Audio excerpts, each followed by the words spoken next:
দেখেন ইজিলি বোঝানোর চেষ্টা করব। বলা হচ্ছে একটি পণ্যের বিক্রয় মূল্য দ্বিগুণ হলে বিক্রেতার মুনাফা বেড়ে 3 গুণ হবে। মূল্য বৃদ্ধি না করে পণ্যটি যদি বিক্রয় করা হয় তাহলে বিক্রেতার শতকরা কত মুনাফা পাবে সেটা বের করতে হবে। প্রিয় শিক্ষার্থী ভাই বোনেরা, দেখেন আমরা যদি আগে ধরি ক্রয় মূল্য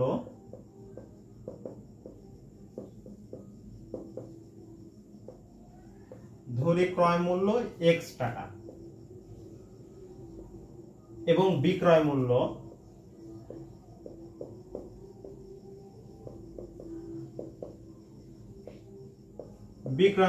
y টাকা।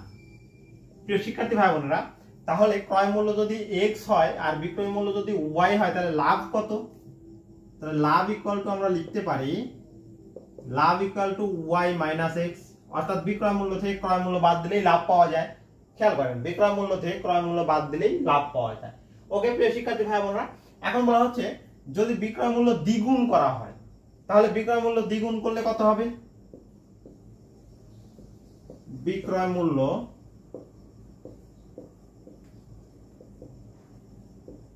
দ্বিগুণ করলে হবে কত হবে প্রিয় শিক্ষার্থী ভাই বোনেরা? 2y। এবং তখন লাভ হবে কত প্রিয় শিক্ষার্থী ভাই বোনেরা?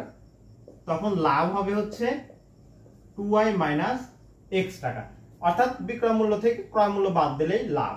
ওকে, এখন যে শর্তটা বলছে আমরা প্রশ্ন মতে লিখতে পারি অ্যাকর্ডিং টু দা কোশ্চেন। খেয়াল করেন, বলা হচ্ছে যখনই বিক্রয় মূল্য দ্বিগুণ করা হবে তখন লাভটা বেড়ে 3 গুণ হয়ে যাবে। তাহলে দেখেন আমাদের পূর্বের লাভ কত ছিল?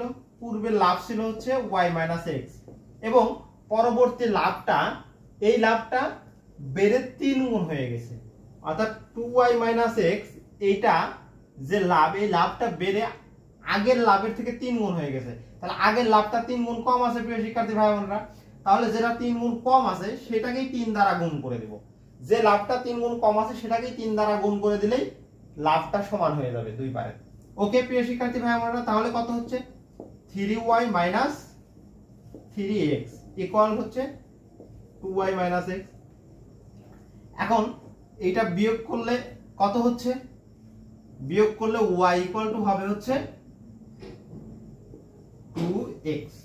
ওকে প্রিয় শিক্ষার্থী ভাই বোনেরা, তাহলে এই y এর মানটা যদি আমরা লাভের এখানটাতে বসিয়ে দিই তাহলে কত হয় খেয়াল করেন তো। y এর মান যখন আমরা বসিয়ে দেব তখন আমাদের লাভটা পাবো হচ্ছে, দেখেন লাভ equal to 2x minus x equal কত প্রিয় শিক্ষার্থী ভাই বোনেরা? x। তাহলে লাভটা হলো x। এখন বলা হচ্ছে শতকরা কত লাভ হবে, শতকরা কত হবে। তাহলে দেখেন লাভ x এ আমাদের ক্রয় মূল্য ছিল কত? ধরেছিলাম x টাকা, সেই x টাকায় লাভও হয়েছে আমাদের x টাকা। তাহলে x এ x যদি হয় তাহলে 100 তে কত হবে প্রিয় শিক্ষার্থী ভাই বোনেরা? তাহলে দেখেন শতকরা লাভ হবে, শতকরা লাভ x এ যদি x টাকা হয় তাহলে শতকরা হচ্ছে 100 দ্বারা গুণ, তাহলে কত হলো প্রিয় শিক্ষার্থী ভাই বোনেরা? 100 টাকা।